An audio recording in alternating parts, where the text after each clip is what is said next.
Freudiana Radio, la voz psicoanalítica del mundo.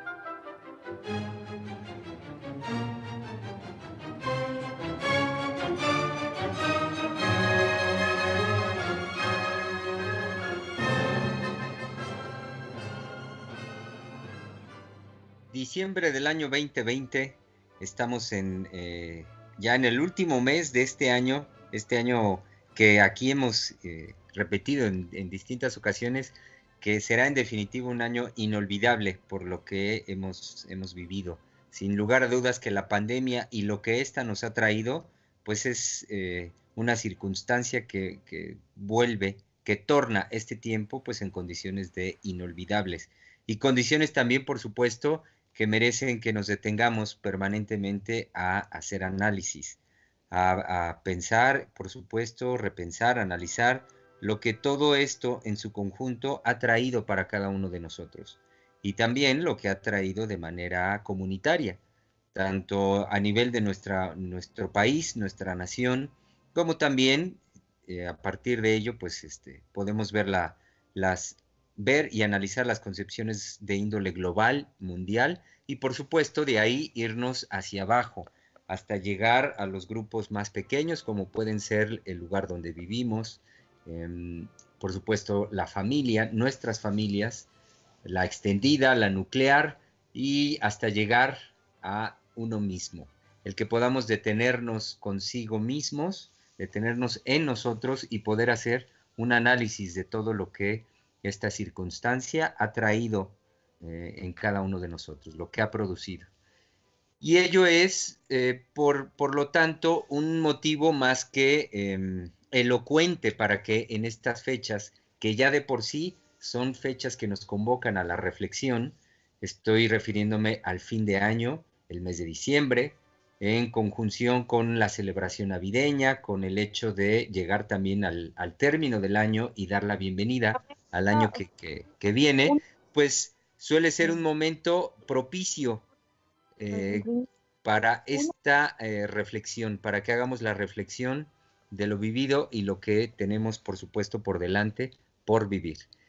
Menester a ello es que hemos estado desde el día lunes, nosotros haciendo esta conversación sobre este punto nodal, y es Navidad y pandemia. Arrancamos el lunes con esa conversación, ayer martes en el espacio de Palabra de Hombre, la continuamos y hoy, lo saben bien, querido público, que es miércoles y es el miércoles donde abrimos este espacio de preguntas, de cuestionamiento al respecto de qué lugar para el psicoanálisis en tiempos de pandemia. Pues continuamos, por lo tanto, con esta conversación. Y lo hacemos de la mano de tres mujeres psicoanalistas que nos hablan desde lo cotidiano de la vida al respecto de esto.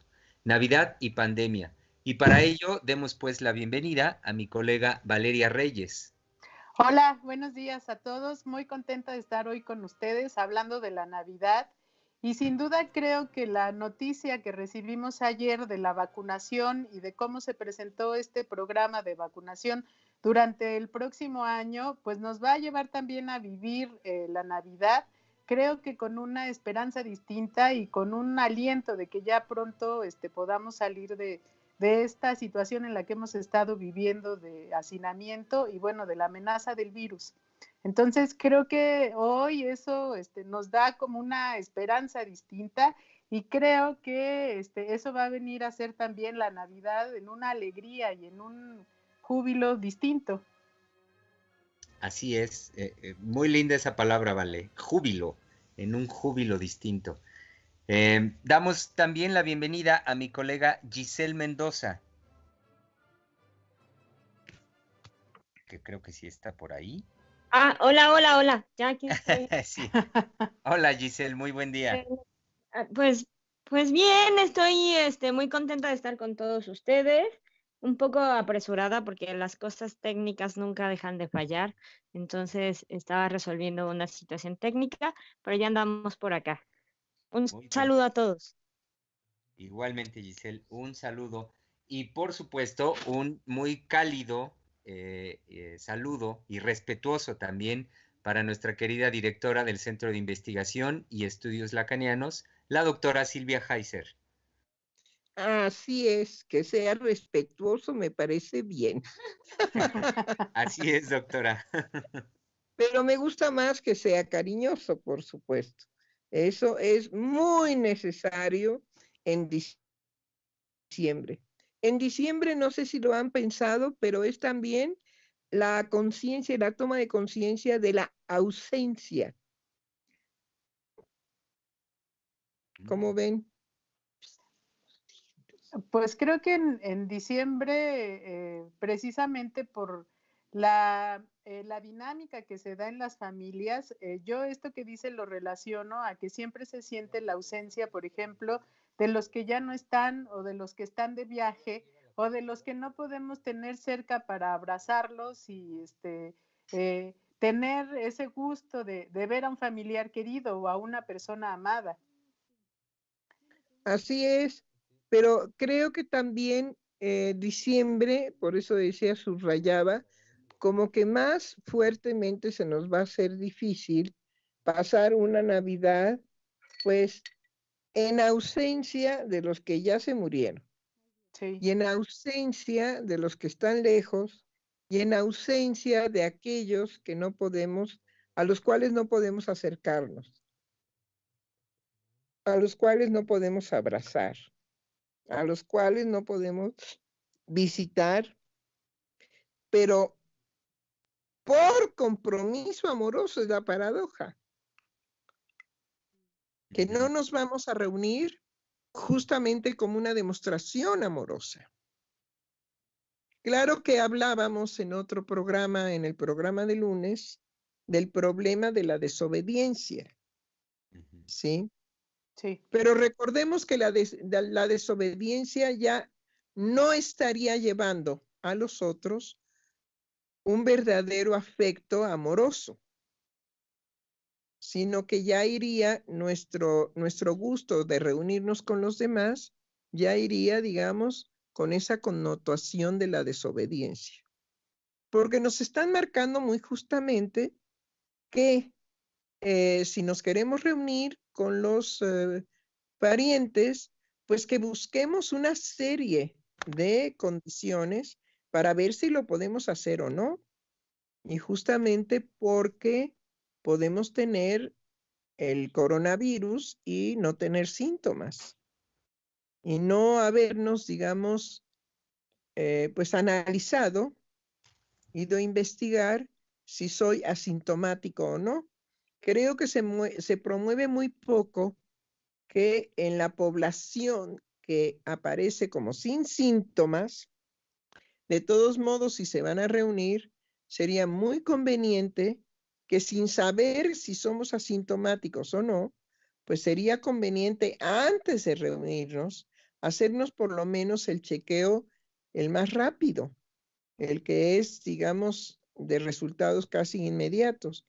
Porque si somos portadores del síntoma y como no tenemos síntomas, entonces pues no hacemos todos los rituales de precaución que debiéramos de cumplir.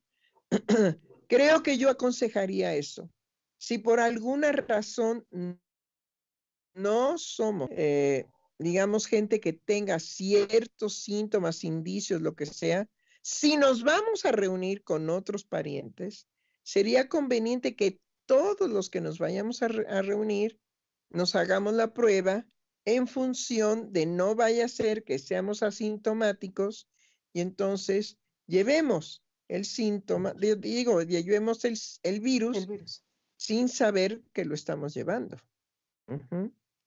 Pero bueno, en diciembre definitivamente es un mes también para recordar a muchos. Por eso yo decía que hay un sentimiento de ausencia, porque es cuando recordamos, es decir, estamos más sensibles, más propicios a recordar, pues a los que no hemos visto desde hace mucho tiempo, o los parientes que están lejanos porque están en otros países, en fin, etcétera, ¿sí?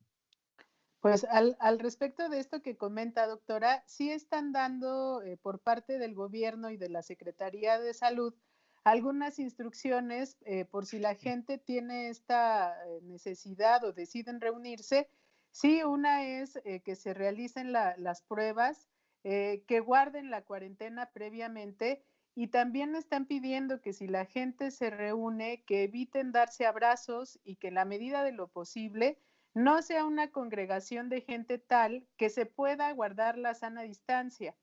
Entonces, sí, creo que desde esta semana empezaron a haber campañas al respecto de algunas medidas que se pueden tomar para las reuniones, pero que la más importante era que hubiera, pues, como en la medida de las posibilidades que se evitaran los abrazos porque es la cercanía, pues con el aliento del otro y la posibilidad de intercambiar saliva, entonces que evitaran darse abrazos en la Navidad y sobre todo en el Año Nuevo.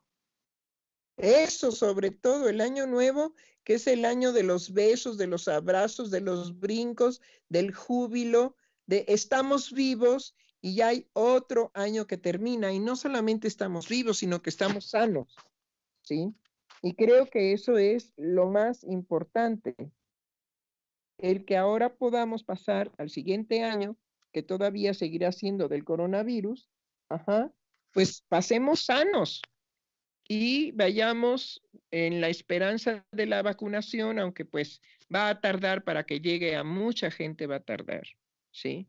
Va a tardar por lo menos 1 año o 2 años en Sí. poder completar. Y eso si no hay pues rezagos en la vacuna, porque luego los países toman ciertas directrices y nos pueden mandar al cuerno y no nos mandan las vacunas, ¿no? Ujú. Acuerden que siempre hay una posibilidad azarosa en todo esto. Porque, pues claro, la vacuna es toda un, ¿cómo podríamos decir? Un elemento de poder. Ujú. Sí. De alguna Sí, manera es un elemento de poder. sí, doctora, me hace pensar ahorita de poder tanto político como económico, puesto que también todo lo que económicamente se mueve a partir de la producción y distribución de las vacunas en todo el mundo, pues sin duda que es un instrumento, pues muy, vaya, práctico y propicio para el ejercicio del poder. De hecho, pues lo han estado manejando así, Ujú, ¿sí? No es no es ninguna novedad de que hay pues una carrera, ¿sí? De a ver quién sacaba primero la fabulosa vacuna, ajá, y fuera codiciada por todos los demás países, ¿no? ujú. Ujú. Sí. Y los que no la pueden producir o no la podemos producir por cuestiones políticas, ujú, ¿sí? Y no las podemos producir porque las cuestiones políticas anteriores no han permitido el desarrollo que podría alcanzar México precisamente en laboratorios, investigación, promover la ciencia, los investigadores, en fin, siempre hay una política exterior que nos mantiene, digamos, en una mediocridad respecto a nuestro desarrollo, ¿no? Y es una triste historia, pero eso fue y eso ha sido heredado desde la conquista. Ujú. Desde la conquista México ha estado sometido a las fuerzas, digamos, tanto europeas como americanas, ¿no? Ujú. Y tiene que someterse, punto. No hay más. Es una realidad que debemos de reconocer, conocer y aceptar. Ujú. Bueno, pues, ¿qué más?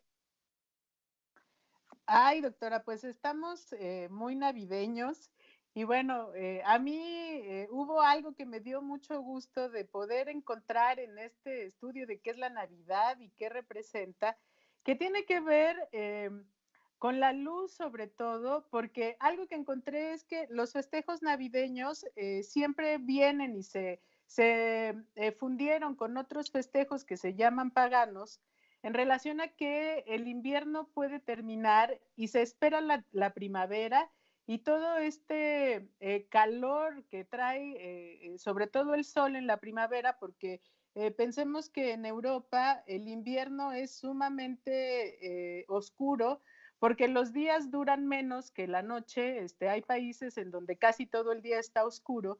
Entonces, algo que se festejaba en diciembre, en estas fechas navideñas, era que venía la primavera y venía la luz, que la oscuridad iba a terminar y que iba a haber un gusto de los frutos que la tierra daba y de poder darle la bienvenida de nuevo al sol.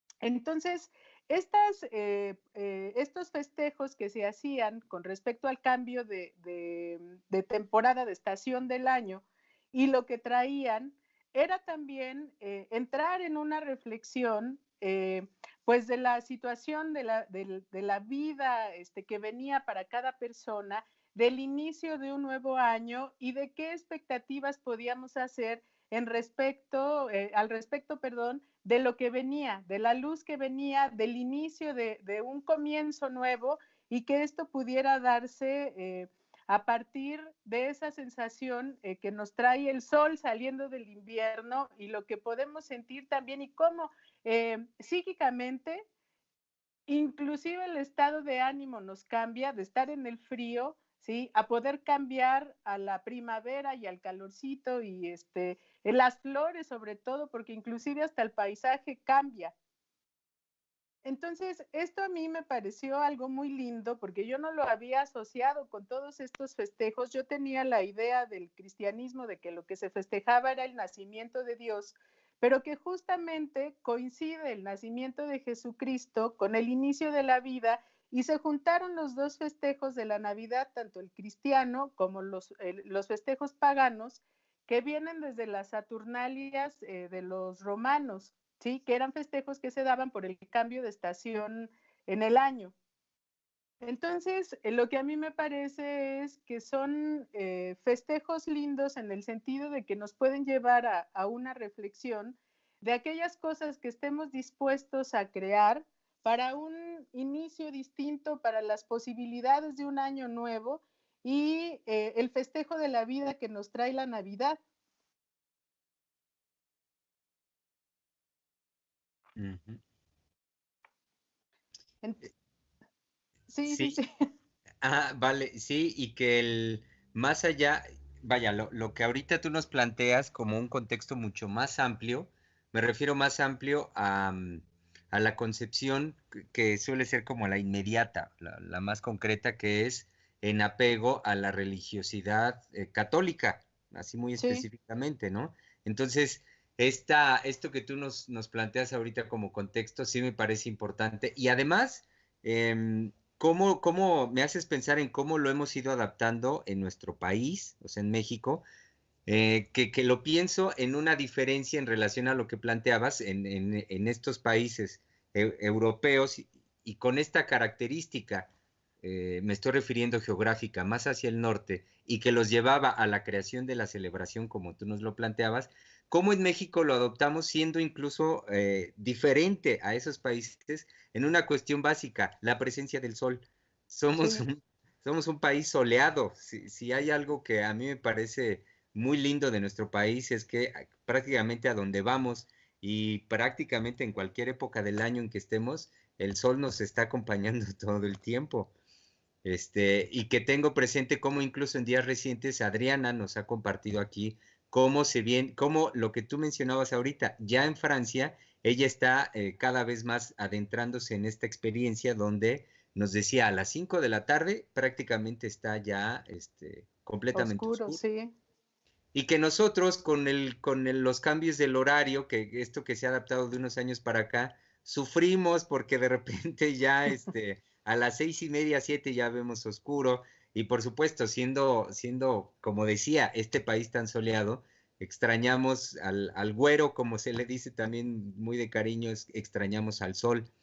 Entonces, a lo que voy es, ¿cómo no teniendo esa experiencia de los países noreuropeos, como ahorita tú nos lo planteas, de todas maneras, por esta influencia tan grande del catolicismo, de lo que Omar también nos decía, creo que ayer o antier, de la presencia tan fuerte del guadalupanismo en nuestro país, finalmente sí adoptamos con mucha fuerza, a partir de la influencia judeocristiana, el apego a la celebración, en este caso, pues del nacimiento de Cristo en estas fechas. Pero es que eso es genial porque pienso que aunque aquí no, bueno, estamos todo el tiempo hay sol, no tenemos esos días oscuros que puede haber en Europa, pero hay nieve artificial.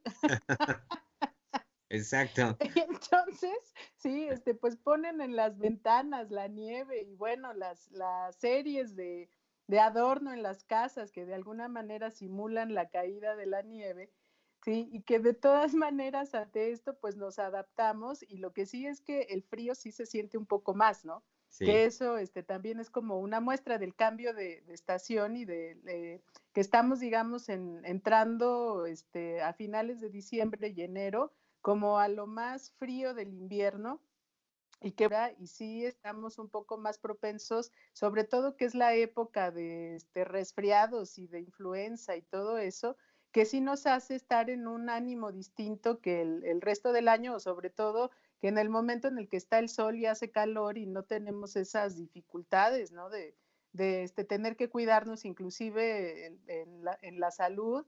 Sí que hay personas que se van preparando para el invierno, tomando vitaminas y todo eso para evitar las enfermedades, ¿no? Entonces, no lo tenemos de esa manera, pero de alguna forma nos llega. Y sí hay un espíritu en relación a todo esto que se siente en el ambiente y que se siente en las familias por estos festejos. Eh, Algo que yo veía es que también todos estos festejos tienen que ver no solamente con la cuestión religiosa, sino también en un sentido espiritual. Creo que se entra en contacto con una serie de vivencias que tienen más que ver con lo espiritual y pues que en esta, pues en este gusto que tenemos por los festejos, generalmente nos lleva a un estado de reflexión. Entonces decía que tiene que ver con algo más espiritual, porque yo encontraba que algo que tiene que ver con el nacimiento de Cristo, pero también con otras cosas, es que se festeja, digamos, las experiencias que ha habido de la manifestación de Dios, tanto en el mundo como en la vida de las personas. Y bueno, hay una costumbre, creo que es el 24 de diciembre, que la gente acude a la misa de gallo, que así se le llama, que es una costumbre muy antigua y que empezó haciéndose, pues porque creo que es a las 12 de la noche y se llevaba a cabo precisamente festejando el nacimiento de Cristo y es algo que mucha gente guarda como tradición y que es en un ánimo de entrar en ese contacto precisamente con lo espiritual y con lo que uno puede reflexionar en el sentido de el espíritu y la relación que pueda darse cuando la gente es creyente con Dios, ¿sí? Y sus aspiraciones y los deseos que pueda tener tanto para los seres queridos como para él mismo a partir de esta esperanza de la vida y del surgimiento de un nuevo año y de las expectativas que el año nos traiga. Entonces, creo que son festividades que nos llevan inmediatamente, nos ponen en contacto pues con nosotros mismos y con una, digámoslo así, una evaluación que siempre se hace al final del año de cómo nos fue, de qué alegrías tuvimos, de qué logros tuvimos, de qué logros no hemos tenido al respecto pues de las actividades que llevamos a cabo o de los propósitos que teníamos al inicio del mismo año, ¿no? No, sí, indudablemente. Es algo así como un examen de conciencia. Sí. Ajá. Yo considero que este mes de diciembre es el mes de los contrastes. Es el mes de tocar, digamos, lo más triste de nuestra vida y también lo más sublime de ella. Entonces tocamos los polos, es como si nos fuéramos en un deslizamiento, ¿sí? De lo más sublime a lo más triste, a lo más, digamos, devastador en la vida afectiva, porque los rituales son muy importantes precisamente porque es un mes en donde viene por toda la tradición la evaluación de nuestra vida, ¿sí? ¿Qué hemos hecho en ese año? ¿O qué acontecimientos dramáticos, tristes, o alegres, o de triunfos, o de logros se han dado? Pero no podemos negar que diciembre es un ajuste de cuentas. Es definitivamente un análisis inevitable, porque aunque la gente lo rechace, bueno, hay muchísima gente que para no tenérselas que ver con la Navidad, pues salen de paseo a los grandes hoteles y a creer que porque se lleva a cabo pues la cena de Navidad que ofrecen todos los hoteles, sí, de lo que se trata es nada más de una super cena con la familia o sin ella. Y bueno, no, creo que hay que poner sobre la conciencia, digamos, hay que concientizarnos de que es un mes de evaluación, es un mes de contrastes, es un mes, digamos, que puede ser muy desagradable y repudiado para muchísimas gentes. ¡Ah! Diciembre, ¿no? Ajá. Precisamente porque no podemos evitar que los festejos, los rituales nos hacen conscientes de esa situación que pues en los otros meses del año no se da. Definitivamente no se da. Ahora, acompañen esto con pobreza, acompañen esto con riqueza, acompañen esto con amor, acompañen esto con odio, ¿sí? Por eso digo que es un mes muy importante, muy interesante en cuanto a la dinámica psíquica. No es cualquier cosa, ¿sí? Entonces es un mes que podríamos llamar el mes propio para la reflexión psíquica, nos guste o no nos guste. No lo podemos evitar, se nos impone. Y en ese sentido, pues creo que los psicoanalistas tenemos que estar muy atentos a todo lo que acontece con nuestra población de pacientes, porque sabemos que muchos de nuestros pacientes van a entrar en crisis por todo aquello que tienen que tomar en consideración. Y aquellos que no son nuestros pacientes, pues también sabemos que van a entrar en crisis. Ahora, lo paradójico es que también los psicoanalistas se van de vacaciones. Sí. Y también los médicos, porque acuérdense que hay muchísimas personas que por tristeza desean ya morirse en estas Navidades, ¿no? Y tienen el mal gusto precisamente de morirse el 24 de diciembre. Sí. Y entonces se va a la misa de gallo, pero pues para rezar por el difunto. ¿Sí? Entonces, diciembre, Navidad, pandemia, mes de contrastes, mes de reflexión, mes de soledades, mes de amor, de cariño, de cercanía, independientemente del coronavirus, porque el amor no necesita tanto de que se le esté, digamos, festejando, sino que el amor se expresa con intensidad y que lo que va a llevar, digamos, de forma natural es al contacto físico. ¿Por qué? Pues porque el amor lleva a los sujetos al abrazo, al beso, al apretar el cuerpo del otro. ¿sí? Eso es imposible de evitar. Y que cuando nosotros le damos ese lugar a la pasión amorosa, ¿sí? Pues indudablemente que recuperamos muchísimas energías de vida, de bienestar, de alegría, de gusto. Sobre todo, claro, pues cuando uno le dice al amado, feliz año nuevo, mi amor, feliz año nuevo. Nuevamente estamos en posibilidad de volver a renacer en nuestro amor. Uh-huh. O qué desgracia, querido. Sí, qué desgracia, querido, que otra vez, ajá, vamos aquí a la hipocresía a festejar y estrechamos las copas y yo sé que andas con otra o yo sé que andas con otro, sí, que me cuerneas divinamente y que por otras circunstancias mantengo la relación contigo. Pero ¿en qué sentido es feliz año nuevo? No, infeliz, desgraciado año nuevo. Sí. Bueno, sí, ahorita que la doctora hablaba justamente de los contrastes, tuve un momento para poder inspirarme en qué quería decir en este programa, porque me parece muy especial, justamente porque lo hace significativo el haber atravesado este año y bueno, lo que nos falta, pero al menos hacer una pausa en lo que hemos atravesado por la pandemia.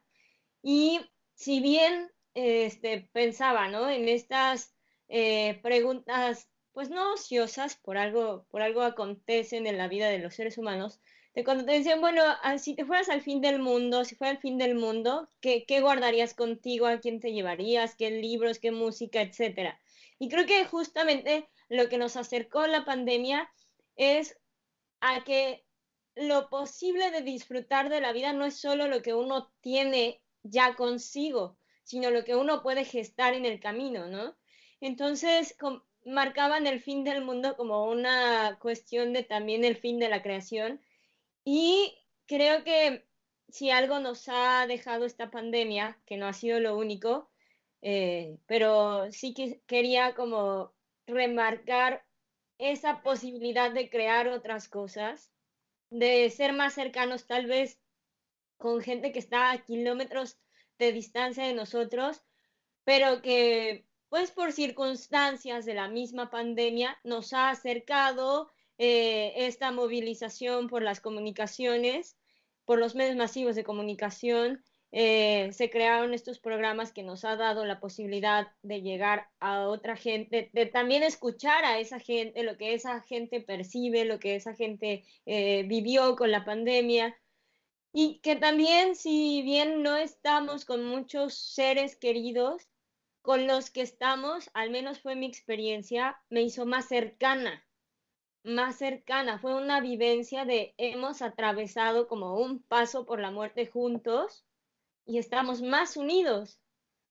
Y también creo que nos deja una situación, al menos a los que hemos tenido la constancia, la conciencia, la decisión de no ser víctimas de este virus, de no ser víctimas de un sistema neoliberal, sino de llevar a cabo justamente lo que sí estaba en nuestras manos para poder cuidarnos, para poder cuidar a nuestros seres queridos. Justamente también hay un gusto, hay un júbilo de hemos atravesado este tiempo y estamos bien. Y también creo que marca muy fuertemente la trascendencia que gente que está a nuestro alrededor, que cumple funciones como los quehaceres del policía, la gente que pasa por, que recoge nuestra basura. A mí me hizo consciente la doctora de la importancia de esa gente en nuestras vidas y que no dejó su trabajo, la gente que estuvo atendiendo los supers, porque sí, se habla de los médicos, se habla de las enfermeras como lo más representativo, porque digamos que de alguna manera estaban en la línea de lucha directamente con los enfermos de COVID. Pero también hubo mucha gente, ¿no? Que gracias a esa gente la vida básica de nosotros, tuvimos luz, no estuvimos sin electricidad, no estuvimos sin agua, vaya, que gracias a toda esa gente pudo haber un bienestar dentro de nuestros hogares. Entonces, Sí. creo que eso es... Sí, es decir, no entró la ciudad y toda la República Mexicana en una situación caótica, ¿no? Sí. Sino que no nos faltó. En todo caso, teníamos que hacer un ritual distinto, pero no nos faltó. No hubo en ese sentido un derrumbe de la estructura social. Ahora, es verdad lo que usted dice, la estructura social se vitaminó, se llenó, digamos, de otras posibilidades inéditas. ¿Sí? Y esto demuestra que a veces los seres humanos somos mejores seres humanos cuando estamos en una situación crítica en donde la muerte, ¿sí? Es lo cotidiano de nuestras vidas. ¿En qué sentido? En el sentido de la conciencia. Claro. Porque la muerte no la tenemos consciente de otra manera, ¿no? Sí. Este virus nos hacía y nos obligaba a estar conscientes de que podíamos perder la vida. Y podíamos perder a seres amados porque no teníamos la protección y el cuidado que se suponía que podría garantizarnos el no contagio, sino al contrario. No sabíamos ni siquiera cómo eran los contagios en un principio. Sí. Nos habían dicho, no salgan a la calle, es decir, pónganse el tapabocas, métanse a su casa, mantengan en casa la vida activa. Sí, bueno, pero ¿qué hay afuera que nos podemos contagiar? Pues sí, lo primero que se dijo para poder usar el tapabocas es que el virus viajaba en esas partículas pequeñísimas de saliva que nosotros expelemos cuando hablamos, ¿no? Entonces, de ahí la importancia del tapabocas, ¿no? Para evitar contagiar a otros o que otros nos contagiasen. Pero siempre ha sido una novedad y ahora ¿qué? Bueno, pues que los zapatos hay que limpiarlos o mejor que entren a las casas sin zapatos y se pongan unas pantuflas y después pues en el dinero, en el papel y cuánto dura el virus. Total, estábamos entregados absolutamente al coronavirus. Fue el interés primordial de nuestras vidas. Sí. Y sí, diciembre, pues es el ajuste de cuentas de cómo hemos vivido este 2020. Sí. Y sinceramente, déjenme decirles, yo felicito al gobierno de México de todo lo que fue capaz México en una situación miserable del sector salud, lo que fue capaz este gobierno de realizar es para que quede en la memoria de todos los mexicanos, los adversos y los que no son adversos, ¿sí? Pero que quede de verdad en la memoria de todos los mexicanos lo que el gobierno hizo cuando recibió un sector salud verdaderamente deprimente y en estado de desgracia, en todos los sentidos, en todas las formas. Y sin embargo, logró sostener que no hubiera una quiebra de la República Mexicana, porque no era nada más la ciudad, sino eran todos los estados que constituyen nuestro México querido. Y no hubo esa quiebra de estructura. Entonces, realmente ha sido también una demostración de que el gobierno actual es archi súper comprometido en beneficiar al pueblo, aunque le duela a todos los adversarios. Y los adversarios, bueno, pues tuvieron también la posibilidad del divertimento, ¿no? Sí. ¿Por qué? Porque han estado muy entusiastas en divertirse en la difamación sistemática y constante, en noticias, digamos, que dan una idea cuando se trata de otra, y bueno, todo el juego, todo su jugueteo. Entonces creo que inclusive los adversarios tienen que decir gracias al gobierno porque los ha hecho jugar, porque los ha hecho activarse, porque los ha hecho moverse. En el gobierno, digamos, anterior estaban muertos. Sí, justamente tenemos una vida pública muy activa, como lo dice usted. Hay discurso político más allá de reírse de la figura presidencial, que era en donde tropezaba todo intento de crítica, todo intento de señalar algo al respecto del gobierno, no dejaba de salirse en una línea ya construida, como pues así es el gobierno, todos roban, no sé qué, no sé cuándo, al menos ahorita se puede decir otra cosa, aunque sea adverso al gobierno, ¿no? Y creo que en ese sentido hay algo del espíritu de la doctora Heiser que, que, que ahorita valoro porque yo sí sentía un pesar al inicio de la pandemia de decir, chin, lo que nos toca vivir. Entonces creo que justamente algo a lo que ella siempre apuesta, que es el orden, la disciplina, el cuidar al otro y el primero el otro, justamente, o sea, de esa manera ahorita tuve un momento para pensar, pues es así, con eso, con lo que atravesamos la pandemia y estamos bien. Sí, definitivamente. Y ahorita me hizo recordar a ese pobre sujeto del noticiero, ese que es feo, pero feo, feo, feo. Y que hasta pensamos que a lo mejor estaba solo de tan feo, ¿no? Sí. Que a lo mejor no tenía pareja. Pero bueno, mi abuela era muy optimista y tenía un dicho que siempre hay un roto para un descosido, ¿no? Ujú. Que entonces, pues esperemos que ese feo, que duele, ese feo, feo, feo, pues sí, esta Navidad, la pase bien. Sí le deseamos que la pase bien. Sí, Ajá. sí, claro que Aunque sí. bueno, es bastante tonto y burro porque dice algo que es del orden de la sinvergüenzada más espeluznaste, que van a gloriarse de los 40,000 millones de dólares de todos los mexicanos que han tenido que salir del país porque no encuentran el bienestar en su país. Pero es tan bruto el pobre. Sí, pero eso no lo gestó este gobierno. Sí, claro. Eso no lo gestó este gobierno. Y si usted tiene, digamos, oídos, pues escuche, ¿no? Sí. Nuestro señor presidente siempre les dice los héroes. Sí. Héroes, son héroes. Y siempre cuando hablamos, digamos, de los festejos patrios, decimos los héroes que nos dieron patria. Sí. Ahora podemos decir que gracias a esas remesas, los héroes que nos sostuvieron económicamente en la pandemia. Sí. Sí, sí, son héroes. Bueno, pues feo, feo, feo, feo, ¿sí? Nos dice el sonso que cómo es posible que festeje el señor presidente, ¿sí?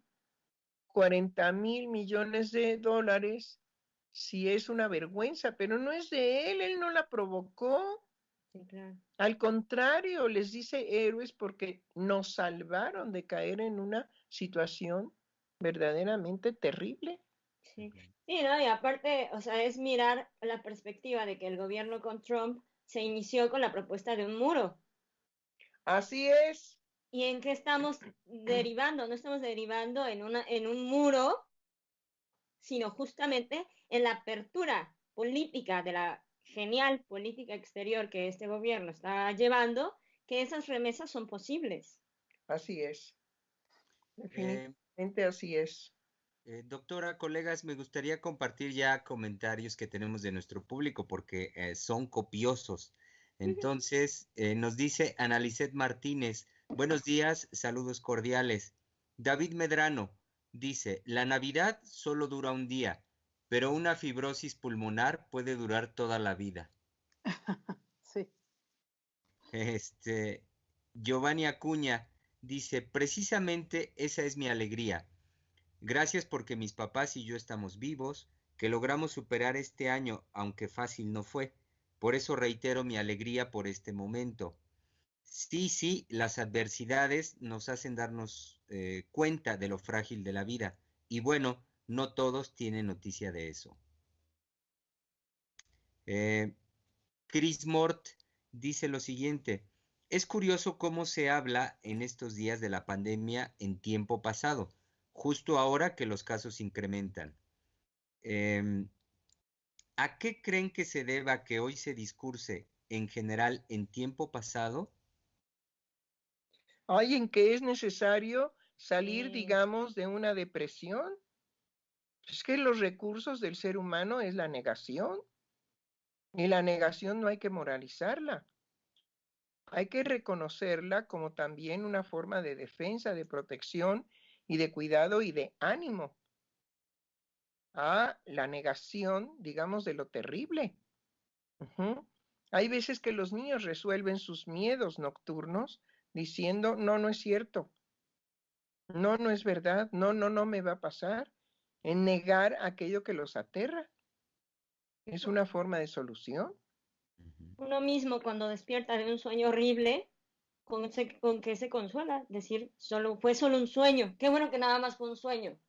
Entonces, creo que no sobra, creo que no sobra aprovechar este tiempo, que el tiempo es justamente una creación del ser humano, de un corte que le permita llenar el espíritu para retomar la fuerza de enfrentar lo que viene. Sabemos que la pandemia no ha terminado, pero sí, nunca, vaya, no hay un coto al momento en que el sujeto puede hacer un corte en su vida y decir, No creo en ello. uh-huh, Y es su derecho, exacto, ¿sí? De que la puede llevar a una radicalidad de una negación exacto. plena, ¿sí? Y que bueno, eso lo puede llevar también a que viva felizmente o a que sufra un accidente, pero bueno, son los riesgos inevitables. Pero primero pensemos que la negación de algo es una defensa necesaria, paradójicamente, para poder soportar la vida. Sí. Yo también creo que esto viene porque estamos justo terminando el año y ya muchos podemos decir que pasamos el año, porque fue un año completo que hemos estado en el hacinamiento y pues cuando se va acercando la posibilidad del cambio de año y de terminar este año, pues también surge una expectativa de esto ya va a terminar, ¿sí? No tanto por una situación de negación, sino creo que tiene que ver con la conclusión del año y los que hemos llegado al fin de año, ¿no? No, no, no, no, no. Yo rescato que la negación, ¿sí? Es una forma de también detener lo insoportable que ha sido el estar en esta circunstancia. Sí. Si el ser humano puede negar la realidad, no nos olvidemos que son recursos psíquicos que lo ayudan a soportar situaciones adversas insoportables. Es decir, no estoy de acuerdo con usted porque sería como banalizar el potencial psíquico de la negación, ¿sí? No es tanto, digamos, el fin de año, claro, interviene, pero creo que él pone el acento en que por qué ahora que hay mayor cantidad de contagios, hay una negación. Pues porque estamos hartos de la pandemia. Ya el nivel hartos de oír, digamos que están aumentando las sumas de contagios, hay momentos en que eso, ya basta. Y el sujeto tiene derecho a decir, ya basta, ya, me lo quito de encima, no lo tomo en consideración y bueno, podrá asumir los riesgos de eso. Pero no es lo que quiero subrayar, sino lo que quiero subrayar es el poder de defensa psíquica que los seres humanos tenemos, ¿sí? Y hay otros que no. Hay otros que van a tener, digamos, a poner el acento de, ¡ay, qué horror! Están aumentando los contagios. ¿Qué vamos a hacer? Dios mío, ayúdame. Bueno, sí, también es válido. Es válido también entrar en una exacerbación del miedo, del terror, de la muerte. Pero yo prefiero, digamos, que la gente sea capaz de negar, ¿sí? Que los contagios están aumentando. Solamente que se haga responsable de los efectos y de las consecuencias. Ujú. Y el último comentario que tenemos en este momento lo hace Yesenia García Salgado, que nos dice, buenos días, mis queridos doctores. La importancia de los campesinos también. Saludos cariñosos. Uy, sí, exactamente. Sí, por supuesto. Ese es el pueblo definitivamente que es héroe. Es al que se refiere López Obrador. Esos son los héroes, ¿sí? No, muy bien.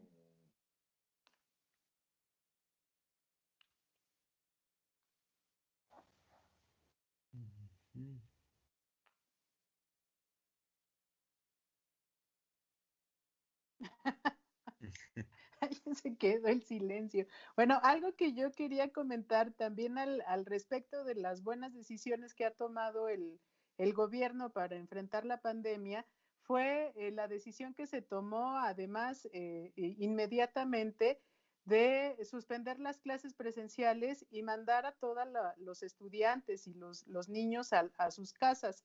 Fue una decisión muy acertada porque fue lo que previno que no ocurriera algo como lo que se pudo ver en Ecuador y en algunos países de América Latina, que inclusive había gente que podía caer muerta en la calle.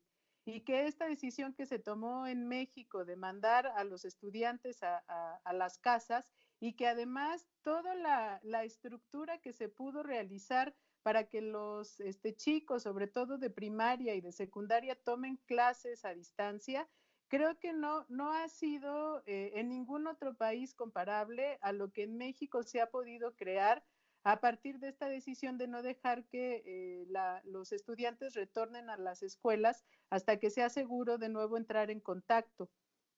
Entonces, de lo que ha podido hacer el gobierno para salir de la pandemia, esa decisión que se tomó y que además la tomó, creo que fue el secretario de Educación Pública, es de lo más acertado y de lo que sí se le puede reconocer al gobierno, que ha dado pues frutos el haber tomado esa decisión y que gracias a eso no ha habido mayor cantidad de contagios y muertes.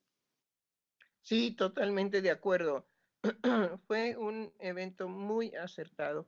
Indudablemente que puso a la familia en crisis porque las madres y los padres también tenían que atender ahora algo que era completamente pues una forma de descanso, ¿no? Mandar a los escuincles a la escuela. Es decir, seamos sinceros, ¿no? Creo que los momentos de descanso, de que no estén los niños en casa, es necesarísimo, ¿sí? Es definitivamente necesarísimo. Yo sé de muchos padres que padecen cuando vienen las vacaciones. Ahora imagínense, pues ya no son vacaciones, sino tienen que tener a sus hijos en casa para salvarlos de la contaminación y para salvarlos a ellos de ser los transmisores del virus, ¿sí? Entonces fue definitivamente un acierto. Aunque las familias tuvieron que desarrollar, pues, mayor posibilidad de soportar a sus hijos en casa y además, no entiendo, mamá, no entiendo, no entiendo. Bueno, eso por un lado. Y por otro lado, las pobres maestras, sí, pues no se perdían en el protocolo, entender cómo y qué hacer y de qué manera darles las clases, ¿no? Pero bueno, se pudo superar. No, ¿Qué y iba a las decir? mamás, ¿no? También ya muy metidas en que ya no sabían las maestras si atender a la mamá o al niño porque ya le estaba soplando de un lado las respuestas y demás.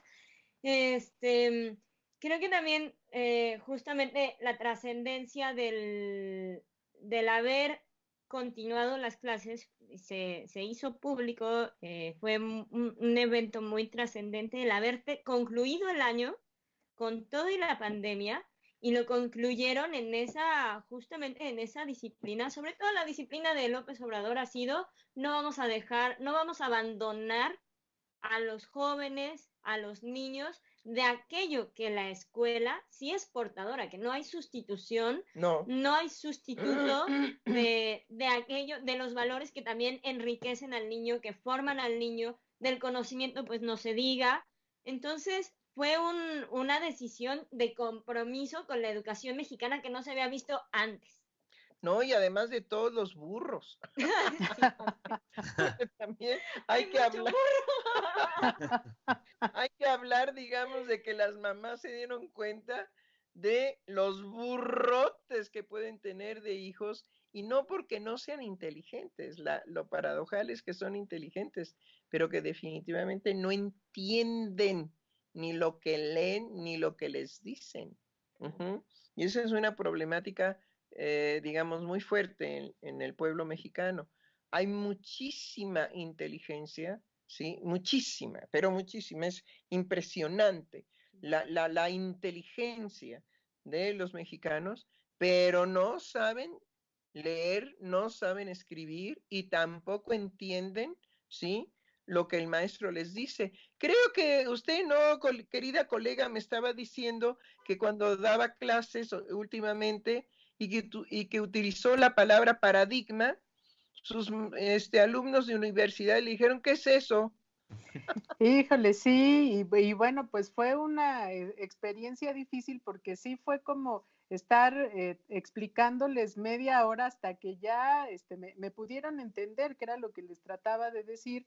Y es que pues es necesario poner ejemplos muy sencillos para que puedan captar qué es lo que significa la palabra y cómo se aplica.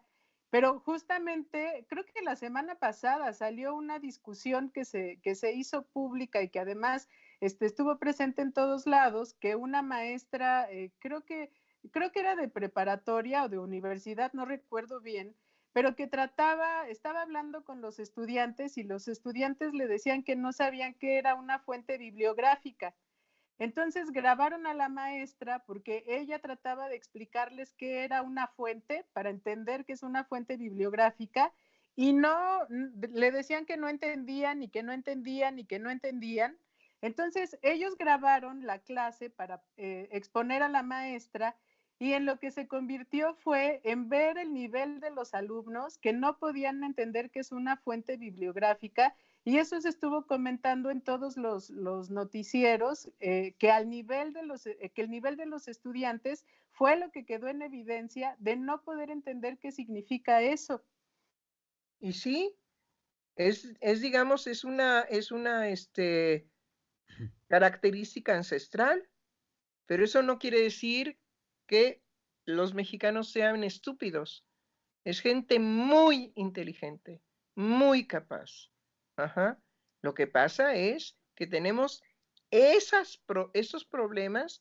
¿Por qué? Y bueno, y ahora mayormente acrecentados porque el lenguaje que utilizan con los celulares, pues no es un lenguaje, digamos, digno de desarrollo, sino es lo más precario que se puedan imaginar.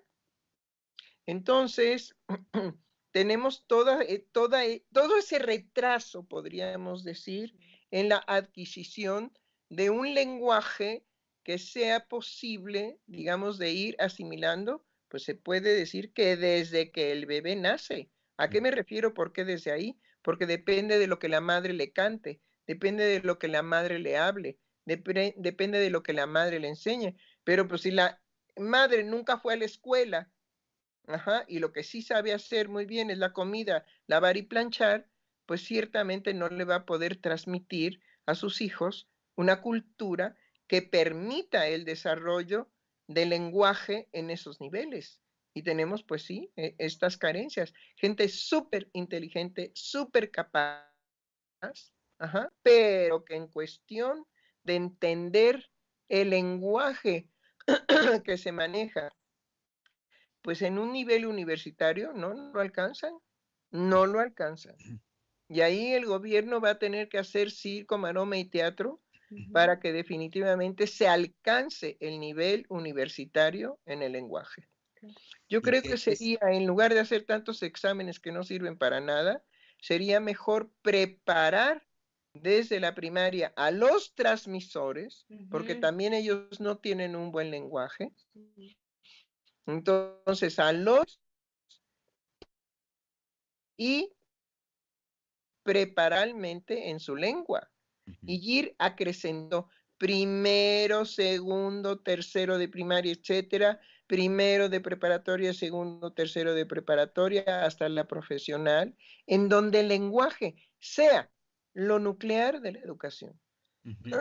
Porque ese es el punto. ¿Sí? ¿Qué ibas a decir, Germán?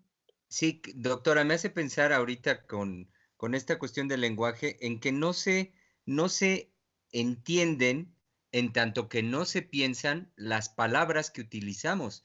Y por la referencia que usted daba hace un momentito, que es el uso de los teléfonos celulares, las computadoras, más los teléfonos, cómo uno se vuelve instrumento del aparato, uno es instrumento del teléfono.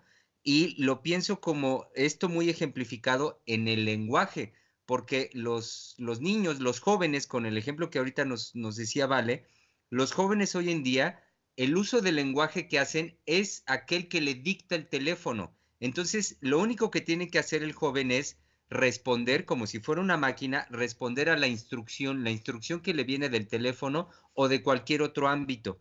Y en tanto que nada más se limitan a hacer así, a responder las instrucciones como si fueran un aparato más, lo que ya no hacen hoy los jóvenes justamente es pensar sus palabras, pensar la palabra que dicen, pensar lo que significa, por lo tanto, cada palabra. Y en ese sentido, pues eso es lo que podría dar posibilidad a la comprensión del lenguaje que utilizamos. Bueno, sí, indudablemente lo que usted dice, pero creo que más que nada es también la deficiencia del lenguaje materno, la deficiencia del lenguaje paterno, la deficiencia del lenguaje en las familias, ¿sí? Tráeme el de ese, por ejemplo. No, no, no, ese no, el otro, etcétera. Y la deficiencia, por supuesto, también en los maestros, en los transmisores, ¿sí? Hay un sujeto, por ejemplo, muy interesante, un investigador mexicano del Politécnico que vive en Alemania porque es pues podríamos decir el geniecito mexicano de la realización de que sea posible, digamos, el coche eléctrico. ¿Lo recuerdan? Sí. Sí. Ok, bueno, óiganlo hablar. Sí, es un genio, ¿no? Óiganlo hablar. Véanlo en una entrevista. Y es verdaderamente una parquedad y una posibilidad de corto, es totalmente corto. Su lenguaje es sí, no, bueno, tal vez, quizá, sí, así es. Y ahí están los contrastes. Y el señor se lo llevaron a Alemania precisamente a desarrollar, sobre todo a resolver todas las vicisitudes que hay que pensar en cuanto al beneficio de un auto eléctrico, porque tiene que resolver una serie de circunstancias que se presentan en el tráfico, ¿sí? Desde la viejita que camina gallo, gallina, ajá, sí.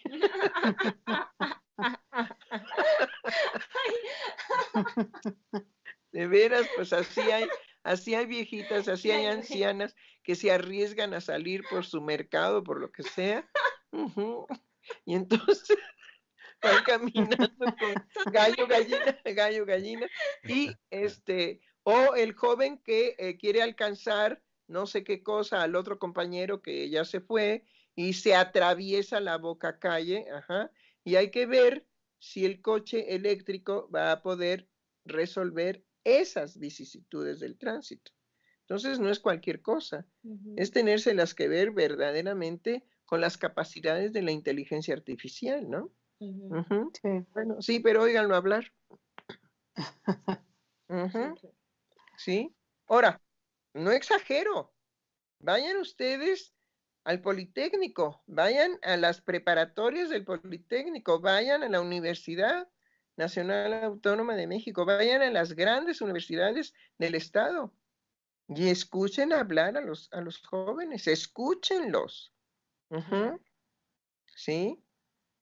Y es un lenguaje verdaderamente precario. Entonces, si no elevamos el nivel de lenguaje, jamás podremos expresarnos, ¿sí? Con fluidez y podremos, pero a lo que yo voy, bueno, ya quito eso, a lo que yo voy es que tendría que haber una exigencia en la educación de que los alumnos alcanzaran el nivel en el lenguaje para poder tener acceso a lo profesional. Claro.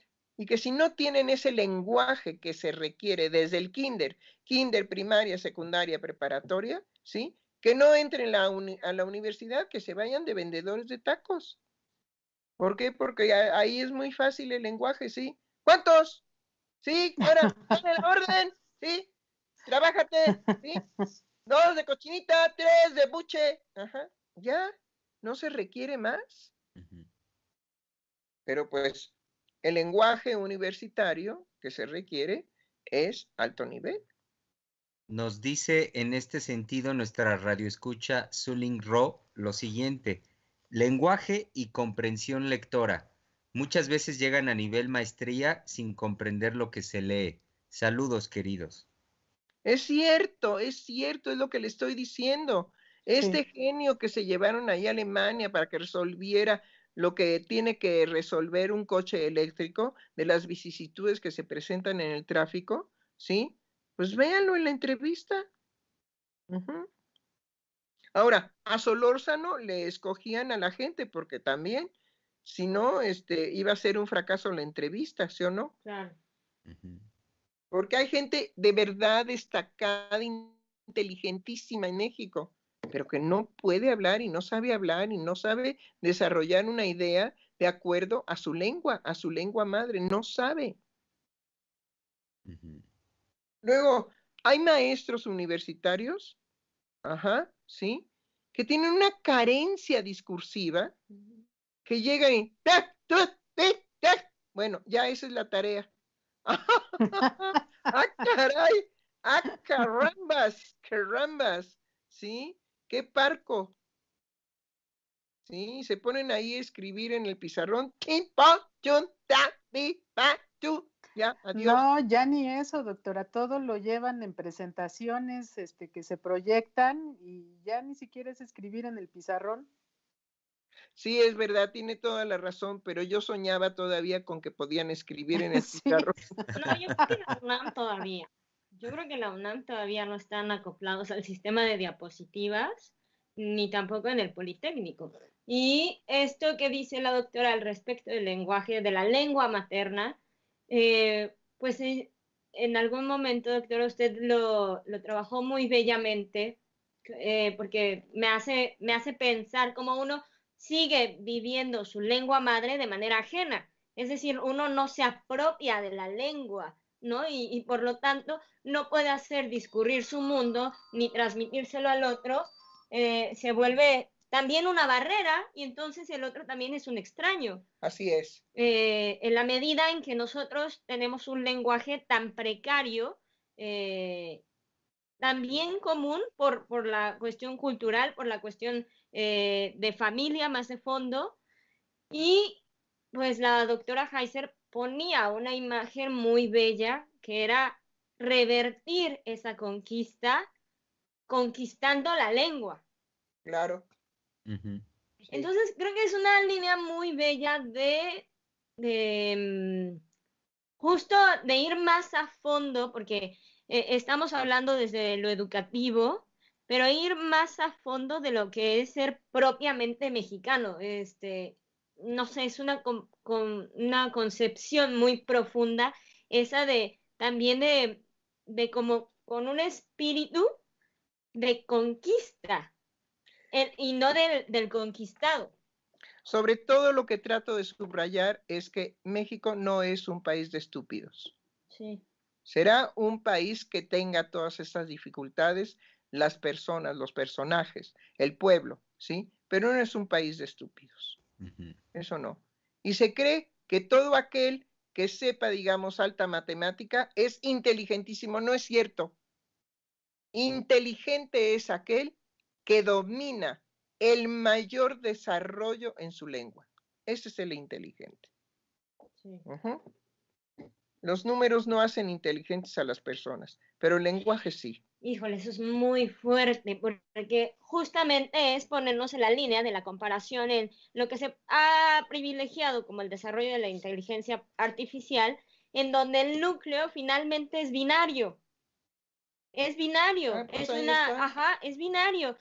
¿Qué diferencia hay tan radical de desarrollar un pensamiento en una lógica binaria a traducirla a una concepción compleja, como lo es articular no solo palabras, frases, etcétera, sino ya significados y significaciones. Es una línea completamente diferente. Y ciertamente lo psíquico no se maneja ni se puede ajustar nunca a una situación de lógica binaria.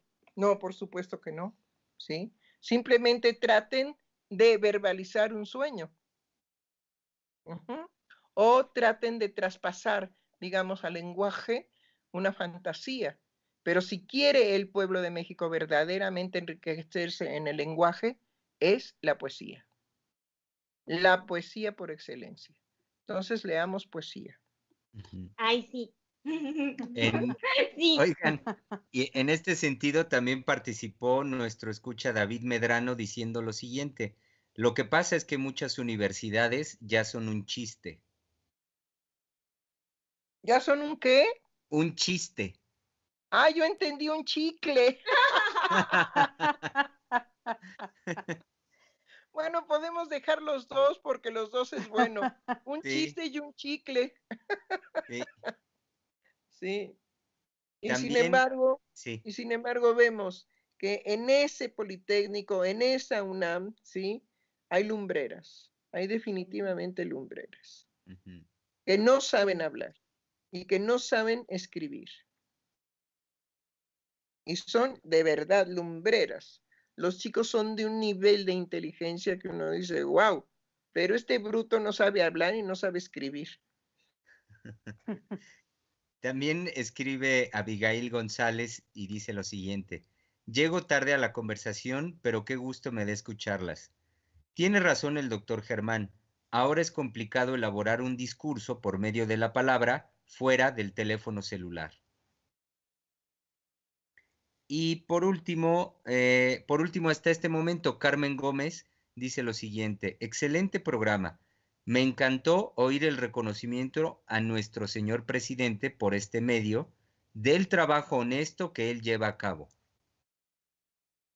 Sí, es que de veras, yo les puedo decir que después de Peña Nieto, yo dije, ya, se acabó el país. Sí. Ya, estamos jodidos, estamos fundidos y estamos hundidos.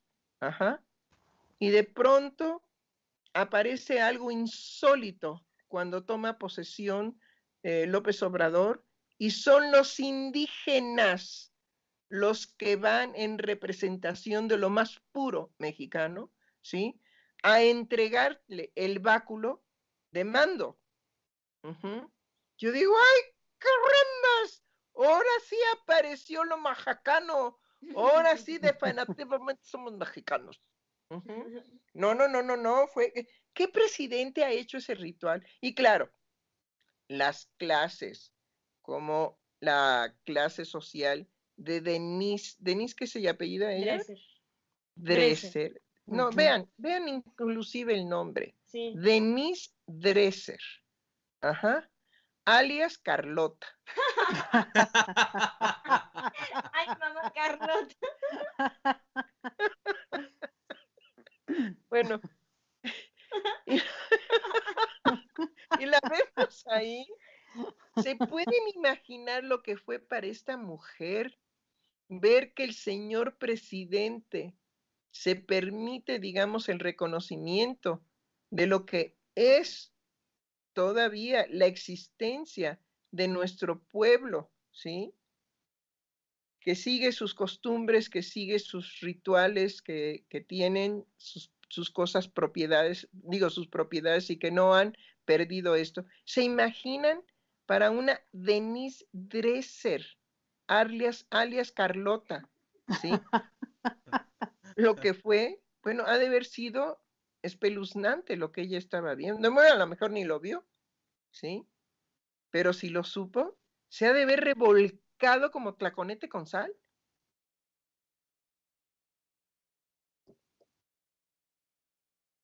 ¿Sí o no?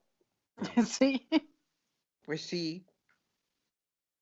Entonces tenemos mujeres que se dicen cultas e intelectuales. Y bueno, Denise Dresser no pasaría un examen sencillo en la Sorbona. No lo pasa.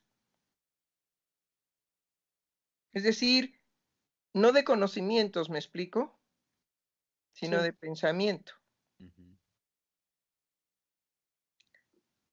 Y la diferencia, digamos, en México es que nuestro pueblo piensa, aunque no sepa ni leer ni escribir. Eso es lo sorprendente. Pero Carlota, ¿sí? Carlota no piensa, repite. Sí. Y esa es la gran diferencia. Doctora, ya hay inmediato reacciones con lo que usted acaba de decir de Denise Dresser, alias Carlota. Nuestra escucha Zuling Ro dice, ja, ja, ja, Carlota buscando su Maximiliano perdido.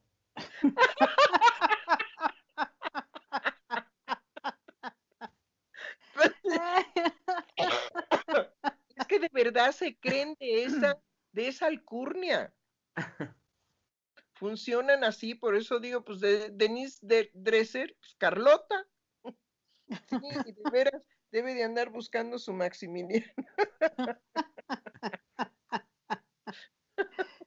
Pues sí, así es.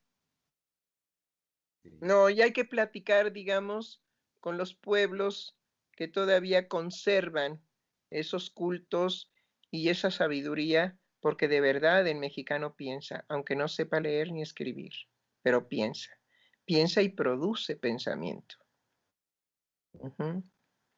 Es un lindísimo pueblo en ese sentido. Y ciertamente están muy alejados de Maximiliano y de Carlota, alejadísimos.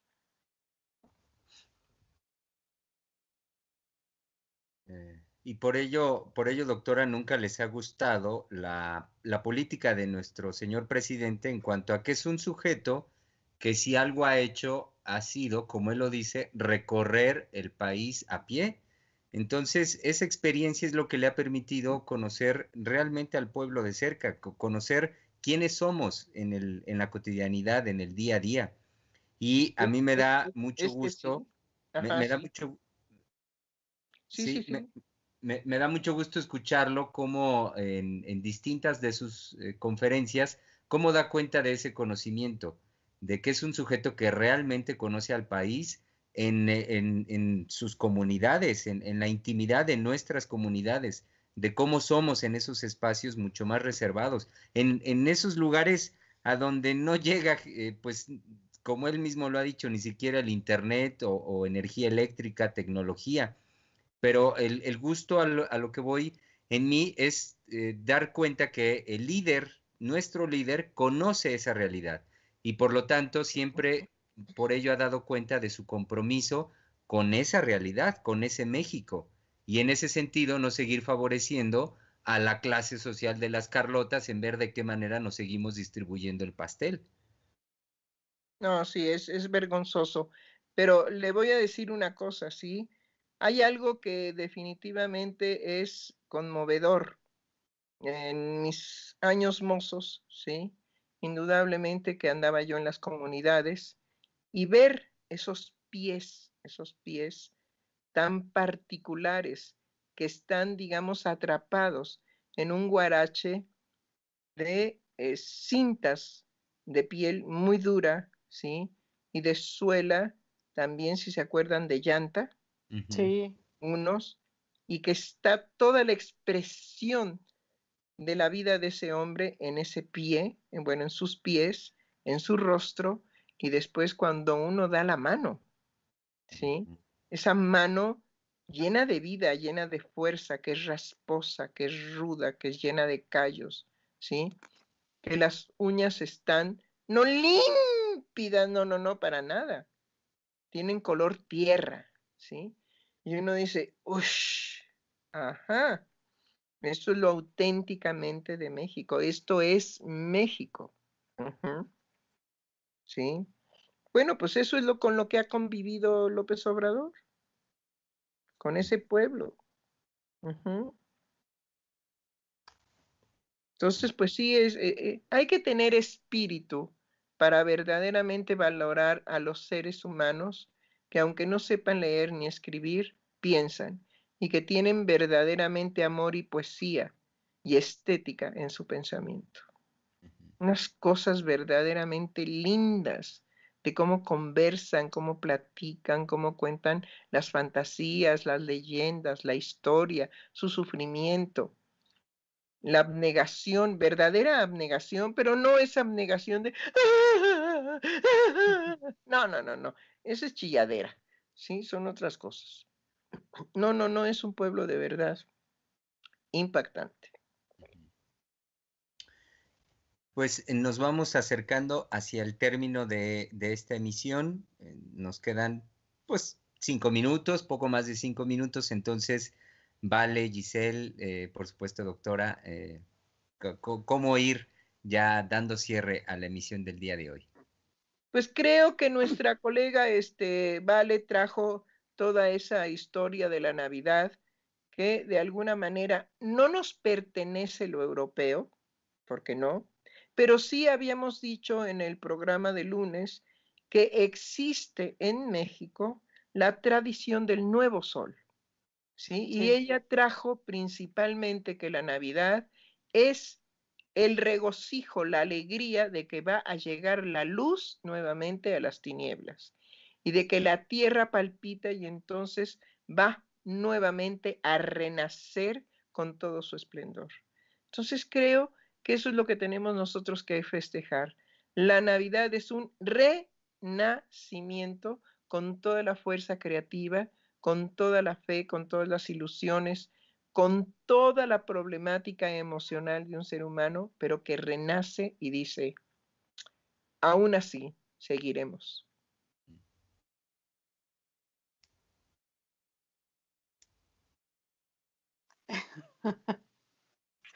Ay, es que fue muy inspirador lo que nos dice la doctora y creo que, pues para mí la Navidad ahora es un nuevo aliento, es una esperanza y creo que traerá felicidad y bueno, no sé, este programa para mí ha sido muy significativo por eso, por poder encontrar el significado de la Navidad y bueno, creo que hay algo que me da mucho gusto y es poder compartirlo con ustedes, tanto con mis colegas como la posibilidad de hablar en los programas de radio y transmitir pues el cariño que yo puedo sentir por los programas como por mis colegas del centro y por esta nueva creación en donde la doctora nos convoca también a poder decir algo de lo que nosotros hemos creado con el psicoanálisis. Entonces, pues no me queda más que desearles feliz Navidad. Ay, sí, qué linda, qué linda. Gracias, Vale, gracias Sí. por todo lo que descubrió usted de lo que es la Navidad y nos impregnó precisamente de ese espíritu. Sí, muchas gracias, Vale. Recordar, por supuesto, a nuestro público escucha que tenemos una cita el día de mañana, mañana jueves, la cita, la conocen ustedes bien, que es al mediodía y es en este espacio, el espacio de Freudiana Radio, la voz psicoanalítica del mundo, que, como bien dice nuestro presidente, hay que citarlo, suena fuerte y suena lejos.